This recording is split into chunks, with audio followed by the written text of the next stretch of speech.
বিসমিল্লাহির রহমানির রহিম। আসসালামু আলাইকুম। সুপ্রিয় শিক্ষার্থী, নিশ্চয়ই তোমরা ভালো আছো। এই করোনাকালীন সময়ে শ্রেণী পাঠদান বন্ধ থাকায় আমাদের এই রূপদিয়া ওয়েলফেয়ার একাডেমি কর্তৃক আয়োজিত অনলাইন ক্লাসে তোমাদের সবাইকে স্বাগতম। তো আমি রাজিয়া সুলতানা, সহকারী শিক্ষক, রূপদিয়া ওয়েলফেয়ার একাডেমি, সদর যশোর। তো সুপ্রিয় শিক্ষার্থীরা,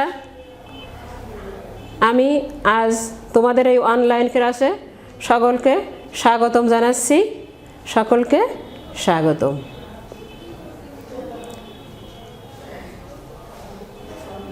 তো শিক্ষার্থীরা, আমি আজ তোমাদের নবম শ্রেণীর বাংলা প্রথম পত্র ক্লাস নিব। তো এখানে আমি তোমাদের কবিতা পড়াবো। তা আমরা কবিতা জানি যে নবম শ্রেণীতে কবিতা আছে, তাই না? তো সেই কবিতার ক্ষেত্রে আমাদের যে কবিতা আছে, আমাদের বাংলাদেশে অনেক নদী আছে, তাই না? বড় বড় নদী আছে, সেগুলো কি পদ্মা, মেঘনা, যমুনা, সুরমা, কুশিয়ারা, কপোতাক্ষ। তো শিক্ষার্থীরা, তোমরা হয়তো এসব বুঝতে পারছো যে আমি আজকে কি পড়াবো। তারপরেও আমরা কিছু ছবি দেখি। এসো, আমরা কি দেখতে পাচ্ছি? নদীর ছবি, তাই না? তো এখান থেকেই কিন্তু তোমরা হয়তো বুঝতে পারছো যে তোমাদের বইতে এই নদীর নাম নিয়ে একটা কবিতা আছে, তাই না? সেই কবিতাটা কি? এসো আমরা দেখি। তো আমরা হয়তো সবাই বুঝতে পারছি, তাই না, যে আমাদের আজকের পাঠের বিষয়টা বা কবিতার নামটা হচ্ছে কপোতাক্ষ নদ, তাই না? তো এসো আমরা একটু দেখি যে এই কপোতাক্ষ নদ কবিতা থেকে আমরা কি কি শিখতে পারবো। তো কবি পরিচিতি সম্পর্কে আমরা বলতে পারবো জন্মভূমির নদীর প্রতি স্নেহ কাতরতার স্বরূপ সম্পর্কে বলতে পারবো, বিদেশের মাটিতে স্বদেশ ভূমির প্রতি আকুলতার স্বরূপ সম্পর্কে বলতে পারবো, কবিতার মূলভাব সম্পর্কে আমরা বলতে পারবো। তো সুপ্রিয় শিক্ষার্থীরা, তোমরা বই, খাতা, কলম নাও, একটু খেয়াল করো। তোমাদের বাংলা বইয়ের 199 পৃষ্ঠা বের করো।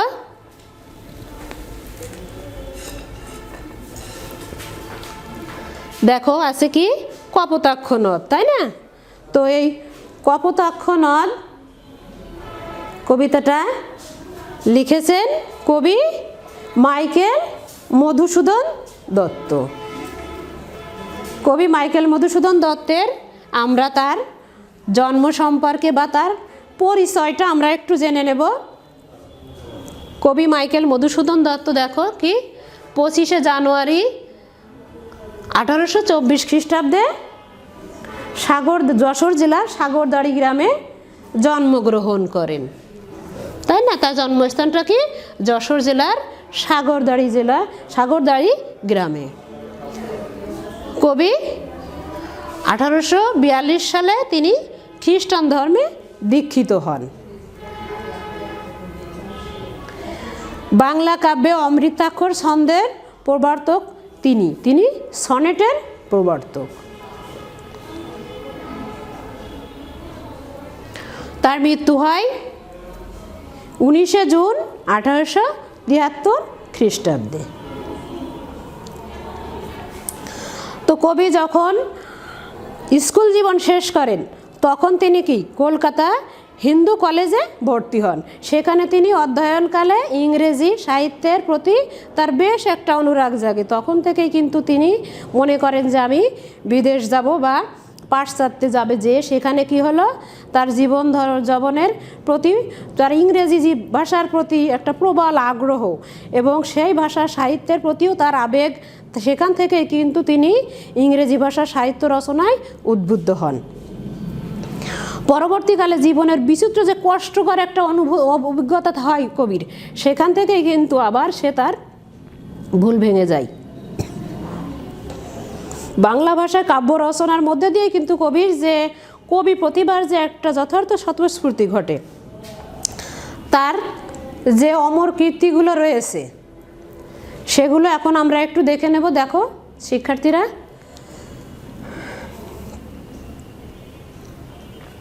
তার রচিত কাব্যগ্রন্থসমূহ কী কী? তার রচিত কাব্যগ্রন্থ রয়েছে তিলোত্তমা, সম্ভব কাব্য, বীরঙ্গনা কাব্য, ব্রজাঙ্গনা কাব্য, চতুষ্পদী কবিতাবলী। আর তার রচিত নাটক সমূহের মধ্যে রয়েছে কৃষ্ণকুমারী, শর্মিষ্ঠা, পদ্মাবতী। তার রচিত প্রহসনের ভিতরে রয়েছে কি একেই কি বলে সভ্যতা, বুড়ো শালিকের ঘাড়ের রো। এছাড়া তার অনেক অনেক কিন্তু কৃতি রয়েছে, যেগুলো হয়তো আমরা সম্পূর্ণটা সবসময় দেখতে পাই না বা পড়তেও পারি না। তো সেক্ষেত্রে দেখা যাচ্ছে কি শিক্ষার্থীরা, আমরা দেখি যে এই জায়গায় আমাদের কবি মাইকেল মধুসূদন দত্ত যে অমৃতাক্ষর ছন্দ বা সনেটের প্রবর্তক, এই সনেট কিন্তু কি, সনেটটা হচ্ছে ইংরেজিতে সনেট আর বাংলায় তার নাম হচ্ছে চতুষ্পদী কবিতা। তো এই কবিতাতে আমরা শিক্ষার্থীরা যে নতুন শব্দগুলো দেখব সেই শব্দগুলোর সাথে একটু পরিচিত হই এবং তার অর্থগুলো একটু জেনে নিই। সেই শব্দগুলো হচ্ছে কি সতত, সতত অর্থ হচ্ছে সর্বদা। বিরলে, বিরলে অর্থ একান্ত নিরিবিলিতে। নিশা, নিশা শব্দের অর্থ রাত্রি। ভ্রান্তি, ভ্রান্তি শব্দের অর্থ কি ভুল। সনেট, সনেটের অর্থ হচ্ছে চতুষ্পদী, চতুর্দশপদী, তাই না? সনেটের অর্থ চতুর্দশপদী। তো এসব আমরা আরও একটু শব্দগুলোর সাথে পরিচিত হই। একটা আছে কি, আরেকবার দেখি, সততা, সতত অর্থ সর্বদা, বিরলে অর্থ একান্ত নিরিবিলিতে, নিশা অর্থ রাত্রি, ভ্রান্তি অর্থ ভুল, সনেট অর্থ চতুর্দশপদী। তো শিক্ষার্থীরা এসো আমরা একটু বইটা খুলি, বইটা সবাই খুলেছো নিশ্চয়ই, আর বইটা আমরা একটু কবিতাটা পড়ি। সতত হেনত তুমি পড়ো মোর মনে, সতত তোমার কথা ভাবিয়ে বিরলে, সতত যেমতি লোক নিশার স্বপনে, শোনে মায়া মন্ত্রধ্বনি, তব কল কলে জুড়া একান। আমি ভ্রান্তির ছলনে বহু দেশে দেখিয়াছি বহু নদদলে, কিন্তু এ স্নেহের তৃষা মিটে কার জলে, দুগ্ধ স্রোতরূপী তুমি জন্মভূমি স্তনে, আর কি হবে দেখা যতদিন যাবে, প্রজারূপে বাড়িরূপ সাগরের দিতে, বাড়িরূপ করো তুমি এমনতি গাবে, বঙ্গজনের কানে শখে সখারিতে, নাম তার এ প্রবাসে মজি প্রেম ভাবে, লইছে যে তব নাম বঙ্গের সঙ্গীতে। তো শিক্ষার্থীরা আমরা কবিতাটি পড়লাম, তাই না? তো এবার দেখো আমরা কবিতাতে আমাদের কবি এখানে কি বোঝাতে চেয়েছে সেগুলো আমরা একটু দেখি। যে সতত হেনত তুমি পড়ো মোর মনে, সতত তোমার কথা ভাবিয়ে বিরলে, তাই না? তো কবি বলেছে কি সতত মানে কি সবসময়ই কবি যে যশোরের সে সাগরদাড়ি গ্রামের যে কপোতাক্ষ নদের তীরে কবির যে জন্ম হয়েছিল, সেখানে তার বেড়ে ওঠা, সেখানে তার শৈশব, সেই শৈশবের যে স্মৃতিগুলো তার কবি সব সময়ই মনে পড়তো। তারপর তার কথা সে দেখো নিরলে সব সময় বসে ভাবতো, কত দেশ ঘুরেছে, কত নদী দেখেছে, কিন্তু সে কিন্তু কখনো তার নিজের সেই দেশের নদীটাকে কখনো ভুলিনি, যার সাথে তার অনেক স্মৃতি জড়িয়ে আছে। তাই কবি বলেছে যে সতত হেনত তুমি পড়ো মোর মনে, সতত তোমার কথা ভাবিয়ে বিরলে, মানে বিরলে সব সময় নীরবে সে তার কথা, সেই কপোতাক্ষ নদের কথা কবি ভেবে যায় বা তার সবসময় সে নদের কথা মনে পড়ে।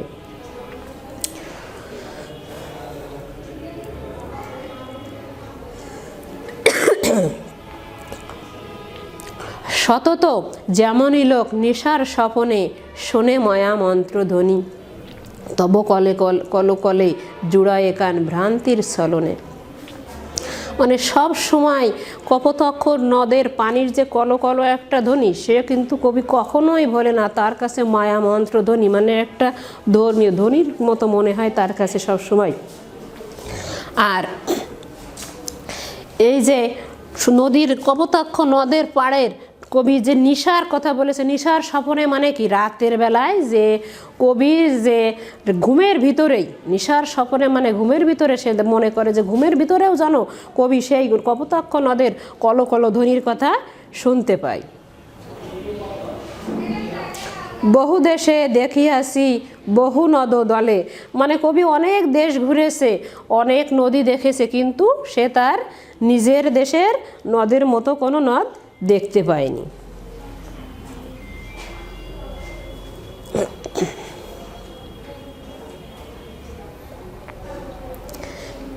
কিন্তু এ স্নেহের তৃষ্ণা মিটে কার জলে, অনেক দেশ ঘুরেছে কবি, অনেক দেশের নদীর পানিও খেয়েছে বা অনেক পানিও খেয়েছে, কিন্তু সে জল যে কপোতাক্ষ নদের জলে কবির যে তৃষ্ণাটা, মনের যে স্মৃতিকাতরতা, যে আকুলতা, সেখান থেকে কবির নদীর পানির যে স্নেহ মমতা, মাতৃভূমির যে স্নেহ মমতা, কবি অন্য কোথাও কিন্তু কোনো নদের জলে তার সেই তৃষ্ণা, তার মনের যে একটা আকাঙ্ক্ষা, সেটা কখনোই কিন্তু কবি মেটাতে পারেনি।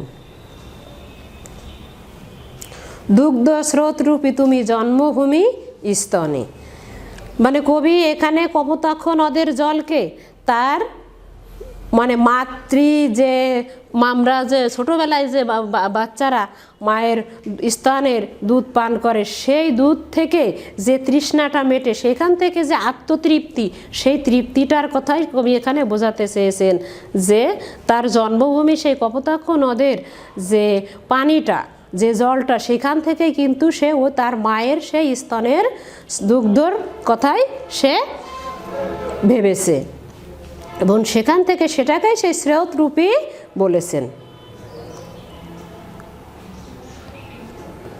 আর কি হবে দেখা যত দিন যাবে, মানে কবি ভাবছে সেই সুদূর পাশ্চাত্যে বসে যে আমি তো এখানে আসি, তা আমার সেই স্মৃতিকাতর, আমার সেই অনেক মায়া মমতার কপোতাক্ষ নদের সাথে কি আমার কি আর কখনো দেখা হবে।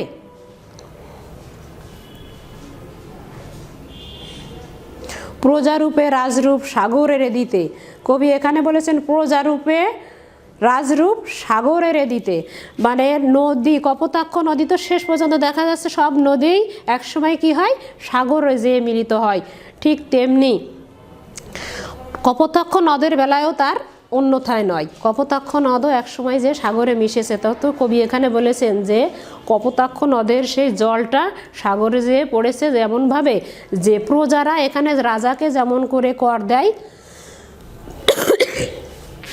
ঠিক তেমনি কপোতাক্ষ নদের পানিটাও যেন এখানে সেই সাগরকে কর হিসেবে তার জলটাকে দিচ্ছে। বাড়ি রূপ কর তুমি এ মিনতি গাবে, মানে বাড়ি রূপ মানে কি, এখানে কবি বলেছেন বাড়ি রূপটা কি, যে বৃষ্টি হিসাবে, বৃষ্টি হিসাবে যে করটা মানে কপোতাক্ষ নদ এখানে মিনতি করছে যে বৃষ্টি রূপেও যেন জলটা সে দেয়। বঙ্গজনের কানে শখে সখা রীতে, বঙ্গজ বলতে এখানে কবি বাংলাদেশকে বা তার জন্মভূমিকেই বুঝিয়েছেন। আর এখান থেকে যে কবি বলেছেন কি, বঙ্গজনের কানে শখে সখা রীতে, শখে সখা, সখা অর্থ হচ্ছে এখানে কবি বন্ধু হিসেবে বুঝিয়েছেন, যে বঙ্গজনের কানে বাংলাদেশের যে কপোতাক্ষ নদ, সেখানে তার বন্ধু হিসেবে এখানে কবি তাকে দেখেছেন যে শখে সখা রীতে। নাম তার এ প্রবাসে মজি প্রেম ভাবে, লইছে যে তব নাম বঙ্গের সঙ্গীতে। কবি যে কপোতাক্ষ নদের নামটা নিয়েছে, সেখানে সে প্রবাসে মজি প্রেম ভাবে, মানে সেই কপোতাক্ষ নদের ভালোবাসায়, প্রেমে সে সেখানে তার মানে জীবনের যে সঙ্গীতটা, গীতটা, সবখানেই কবি সেই কপোতাক্ষ নদের কথাই সবসময়ই বলেছেন। এবং শেষ পর্যন্ত কবি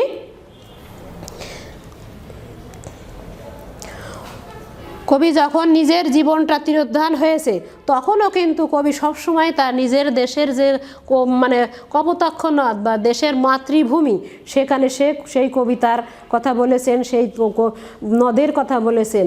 কবি সবসময় এখানে তার দেশের বা মাতৃভূমির কথা স্মরণ করেছেন।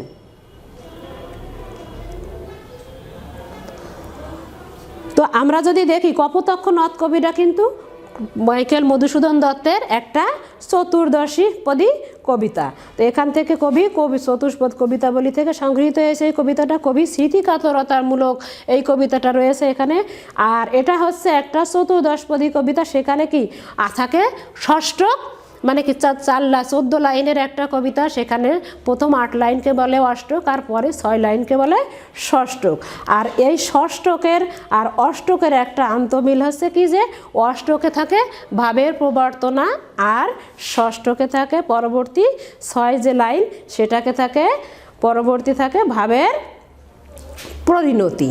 তা চতুষ্পদী কবিতায় একটা আন্তমিল রয়েছে। সেখানে কি প্রথম অষ্টকে থাকে যেমন 8 চরণে থাকে ক খ খ ক, আর একটা হচ্ছে ক খ খ গ, আর শেষ 6 চরণে থাকে ঘ চ ঘ চ।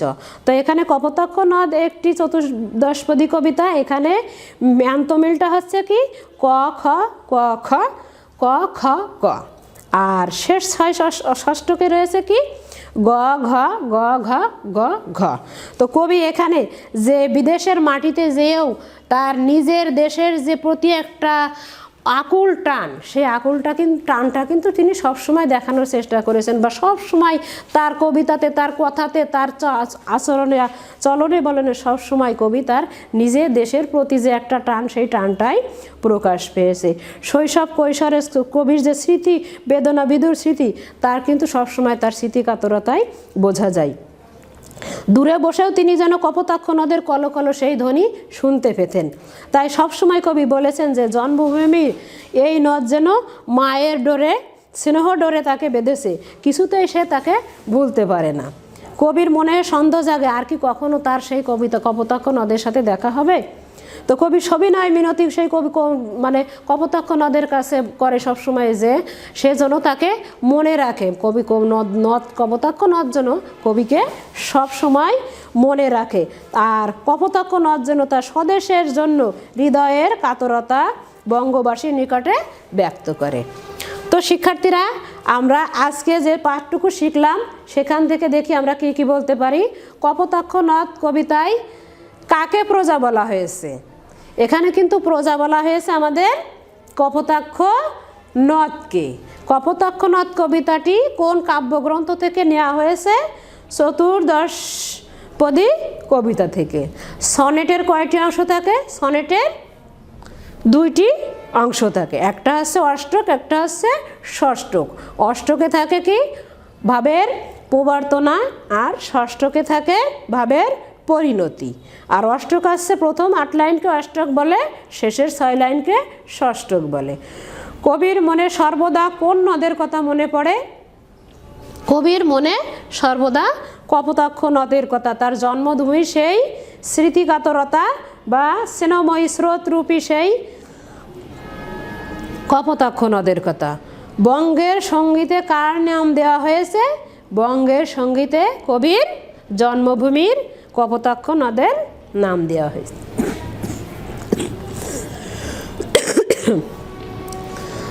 তো শিক্ষার্থীরা, নিশ্চয়ই প্রথমেই তোমরা খাতা কলম নিয়ে বসেছ। তো এখন আমরা এই কবিতা থেকে যতটুকু পড়েছি তার থেকে একটু বাইরের কাজ দিয়ে দিই। তোমরা খাতা কলম নাও, লিখে নাও। কপোতাক্ষ নদ কবিতার মূল ভাব ব্যাখ্যা করো। কপোতাক্ষ নদ কবিতার মূল ভাব ব্যাখ্যা করো। নিশ্চয়ই সবাই লিখে নিয়েছো। তো সুপ্রিয় শিক্ষার্থীরা, সবাই ভালো থেকো, বাড়িতে থেকো, পড়াশোনা করো। সবাইকে ধন্যবাদ। ইনশাল্লাহ পরবর্তী ক্লাসে অবশ্যই দেখা হবে। আসসালামু আলাইকুম।